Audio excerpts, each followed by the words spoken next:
आयु कर्म के आश्रव के कारणों के बाद अब नाम कर्म के आश्रवों की चर्चा प्रारंभ हो रही है। एक एक कर्म क्रमशः स्वाध्याय में बतलाए जा रहे हैं। ज्ञानावरणी, दर्शनावरणी, वेदनी, मोहिनी, आयु, ये सब हो गए। अब नाम, गोत्र, अंतराय आदि की चर्चा आएगी। नाम कर्म किसे कहते हैं? नाम कर्म की परिभाषा क्या है? नाम कर्म की परिभाषा है जो जीव को विभिन्न प्रकार के आकार प्रकार प्रदान करता है। जीवों के लिए जो विभिन्न प्रकार के आकार प्रकार प्रदान करता है। जैसे आर्टिस्ट कोई पेंटर है और वह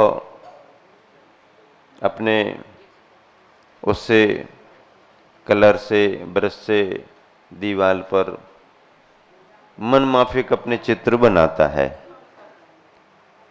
मोटा बना दे, पतला बना दे, गोरा बना दे, काला बना दे, छोटा बना दे, बड़ा बना दे, किसी भी प्रकार का। तो नाम कर्म जीव को विभिन्न प्रकार के आकार प्रकार देता रहते, नाम कर्म का काम है। नाम कर्म के दो भेद, शुभ नाम कर्म और अशुभ नाम कर्म। सूत्र नंबर 22, पेज नंबर 125, छठवां अध्याय है। सूत्र नंबर 22,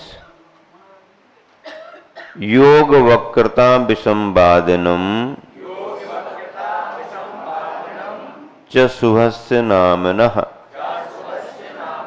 योग वक्रता विसंवादनम च शुभस्य नामनः। योगों की वक्रता। वक्रता का अर्थ क्या होता है? कुटिलता, टेढ़ा मेढ़ापन। योगों की, योगों में मन वचन काय, तो मन वचन काय की वक्रता, उसमें एक रूपता नहीं रखना, टेढ़ा मेढ़ापन रखना। और विसंवादन क्या है? विषमवादन। विषमवादन का अर्थ क्या होता है? अन्यथा प्रवृत्ति। अन्यथा प्रवृत्ति का मतलब क्या होता है? जो प्रवृत्ति जिसके योग्य होती है वो यथा प्रवृत्ति मानी जाती। यथा नाम, ऐसा कहते हैं ना, तथा काम, जैसा नाम वैसा काम। तो यथा प्रवृत्ति जिसके योग्य जो कार्य है उसी रूप में उस तरह से करना, ये यथा प्रवृत्ति मानी जाती है। अन्यथा प्रवृत्ति, अन्यथा प्रवृत्ति मतलब मन माफिक कुछ भी करो। अब जैसे यथा प्रवृत्ति क्या है? मंदिर में अभिषेक करने के लिए आना है, तो यथा प्रवृत्ति क्या करो? सुबह से उठो, तैयार हो, स्नान वगैरह करो और अभिषेक करने के योग्य शुद्ध वस्त्रों को पहनो और जो परिधान है उसके साथ में आके अभिषेक करो।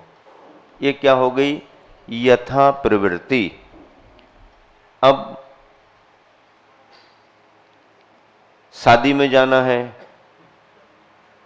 तो शादी में जाना है तो महाराज जी ने तो कहा था सुबह से उठ के धोती दुपट्टा पहन के जाना बहुत अच्छा रहता, तो हम शादी में भी धोती दुपट्टे वगैरह पहन के जाएंगे, अच्छा रहता है ना, मांगलिक है, तो मांगलिक रहता है। कोई हम अमंगल की भावना से थोड़ी पहन के जा रहे, हम भी तो मांगलिक भावना भाके जा रहे हैं।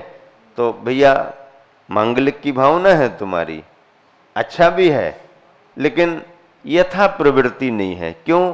क्योंकि वहां के योग, वहां के वातावरण में वही उचित है। गृहस्थ का कार्य है, शादी समारोह है, वहां जैसे सब लोग हैं वैसे उसमें ही आपको अपने तरीके से, भले सादा सिंपल रखो लेकिन रखना पड़ेगा वैसा। नहीं नहीं, महाराज जी ने तो कहा था सुबह सुबह से अच्छे पहन करके जाना चाहिए। अरे भैया, वो मंदिर के लिए था, वहां के लिए नहीं। वहां के लिए आप जानते हो कि वहां की वेशभूषा थोड़ी अलग रहती है, वातावरण अलग है। अब वहां के लिए तुमको परमिशन मिली है कि भाई वहां पहन करके जा सकते, तो वो पहन करके यहां आ जाओ, भैया एक कलश हमको भी दे दो, हम कर लें। नहीं, जहां का जो ड्रेस कोड है उसके अनुसार कार्य करना, यथा प्रवृत्ति। ऐसे ही यथा कार्य, मंदिर में मंदिर जैसा कार्य करना, घर परिवार में वहां के वातावरण के अनुसार करना, उठना बैठना आना जाना बोलना बताना, जहां जो जिस भूमिका में रहता है उस तरीके से करना, ये यथा प्रवृत्ति मानी जाती है। और यथा प्रवृत्ति ना करके अन्यथा प्रवृत्ति, योगों के द्वारा, मन के द्वारा, वचन के द्वारा, काय के द्वारा, अन्यथा प्रवृत्ति। अब मान लीजिए शादी समारोह है, आप लोग थोड़ा सा मजाक करके हंस करके और उसमें वातावरण बनाओगे, वो वहां अच्छा है। अब मान लीजिए किसी की मिट्टी में गए तुम, और शमशान में भी, अरे वहां शादी में तो अपन ने किया था ना, चलो वैसे ही थोड़ा सा डीजे तो बजवाओ, तो डीजे वहां थोड़ी बजेगा भैया, जहां आखिरी संस्कार करने ले जा रहे वहां ये तुम अपने जुलूस निकालो तो कर लो। तो जहां जो हो उचित वहां करना पड़ता, वो यथा अन्यथा। ये अशुभ नाम कर्म के आश्रय है। विषमवादन कैसे कहते हैं?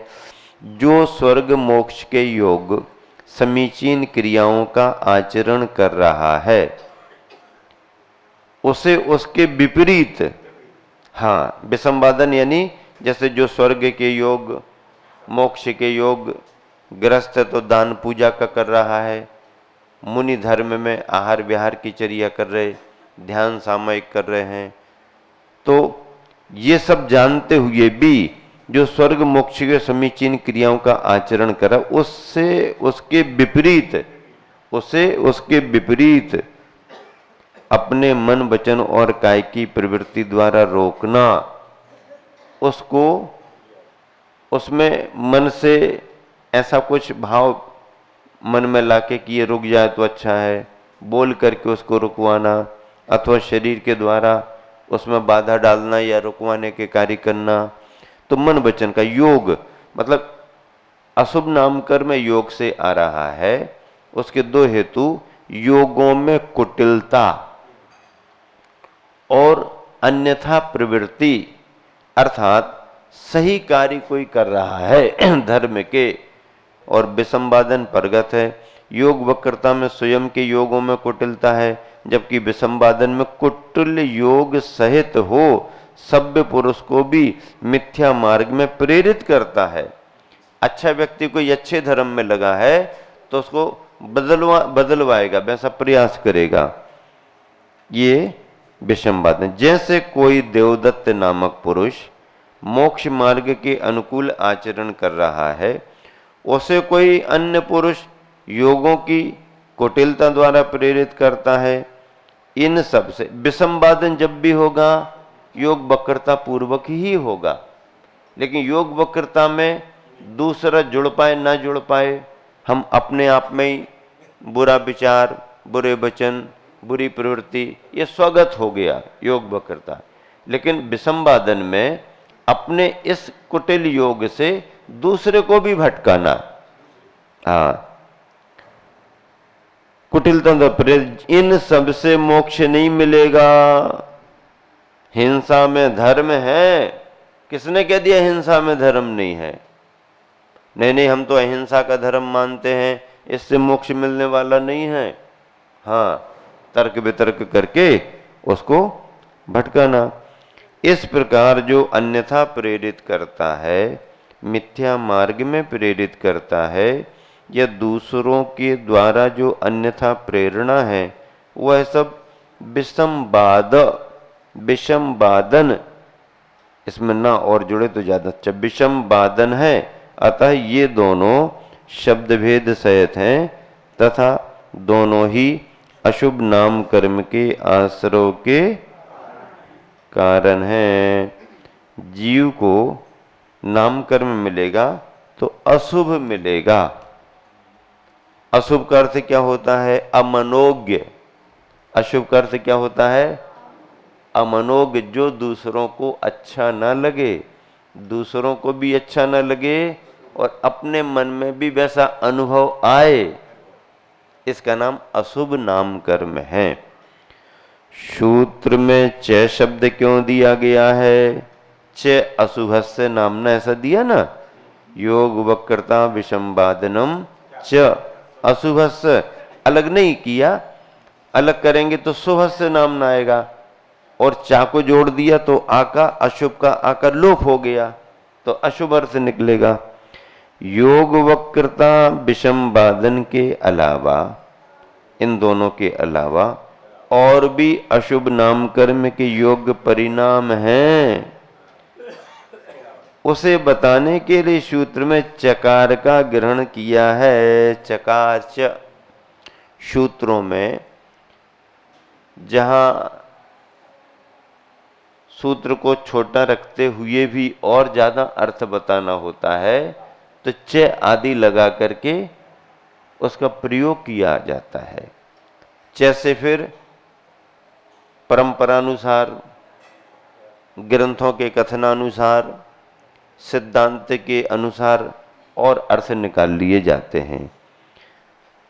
इन दोनों के अलावा और भी अशुभ नाम कर्म के योग्य परिणाम है, उसे बताने के लिए चकार गणे सूत्रस्थ। सूत्रस्थ चकार शब्द से क्या लेना? मिथ्या दर्शन। मिथ्या दर्शन किसे कहते हैं? बताओ, स्वाध्याय कर रहे हैं ना? हाँ, एक ही एक तरफ से गाड़ी आगे नहीं बढ़ना।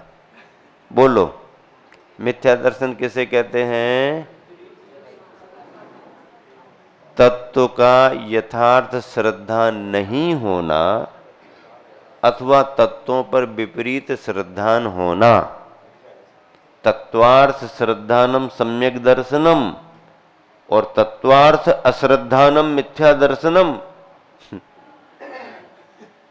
हाँ, तत्वार्थ अश्रद्धानम, फिर क्या बनेगा? मिथ्या दर्शन बनेगा।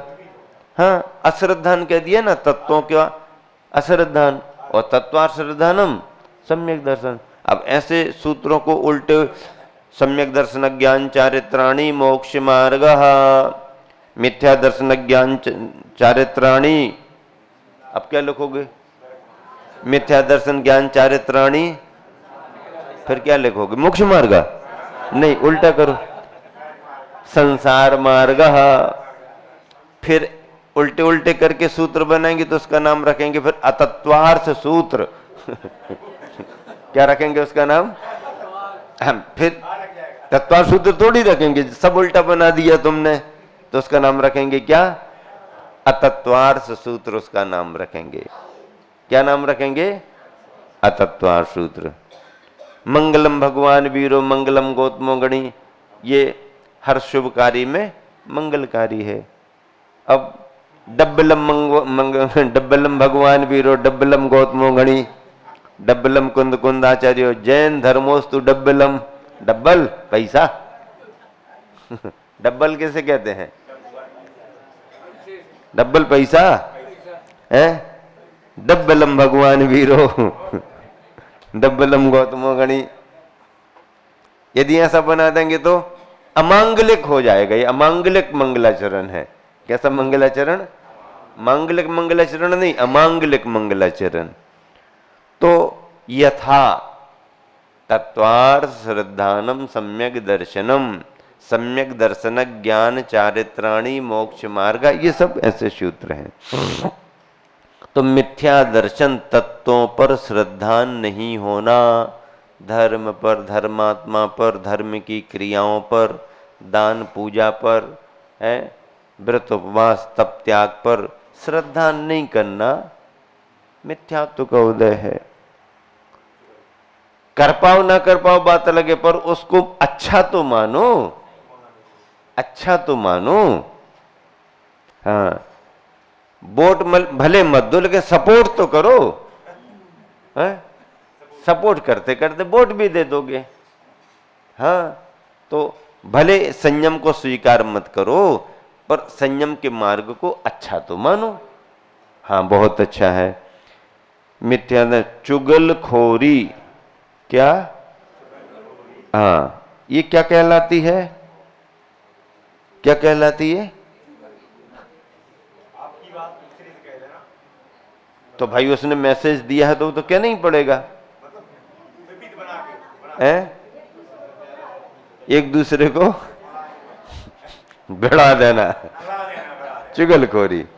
हाँ, नारद जी रहते ना, अभी हम लोग दोपहर में अष्टमी, चतुर्दशी, अमावस, पूर्णिमा 4 दिन प्रद्युमन चरित्र पढ़ रहे हैं। तो नारद जी होते हैं, ढाई दीप में कहीं भी जा सकते हैं, और उनको रिद्धि रहती है, बाल ब्रह्मचारी रहते हैं, कोई काम ज्यादा रहता नहीं है, बस अपने श्रीमन नारायण चाहे जिस राजा के दरबार में, चाहे जिस राजा के महल में, बेरोक टोक, उनके लिए कहीं कोई पाबंदी नहीं। पाबंदी तुमने लगाई तो फिर देखो तुम्हारा बिगाड़ी कर देंगे वो। तो भैया हो महाराज, हो महाराज। छुल्लक जी तो नहीं होते हैं, पर वो एक ब्रह्मचारी जैसा उनका रूप रहता है, जटाजूट रहते हैं जाते ही हैं वो। तो फिर अब वो पूर्व भव का पुण्य का उदय रहता है, मतलब पूर्व में उन्होंने कुछ ऐसा किया होगा कि उस पुण्य की वजह से वो अवस्था मिली।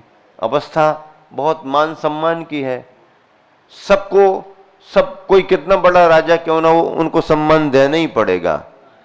और सम्मान देने में तुमने जरा भी कमी कर दी, फिर देखो, हाँ, मामला तुरंत के तुरंत। ढाई दीप में कहीं भी घूमते हैं, आकाश मार्ग से आते जाते हैं, किसी के महल में उतर सकते हैं। और प्रद्युमन चरित्र में हम लोग पढ़ रहे थे, अभी निकल आया उसमें कि नारद जी श्री कृष्ण के दरबार में आए हैं। श्री कृष्ण ने बहुत आओ भगत की, आइए आइए पधारिए, बहुत दिन बाद आए, कुशल क्षेम पूछी, बहुत खुश रहे, संतुष्ट रहे। हाँ हाँ, अखंड वरदान है, अच्छे से रहो, ऐसा वैसा।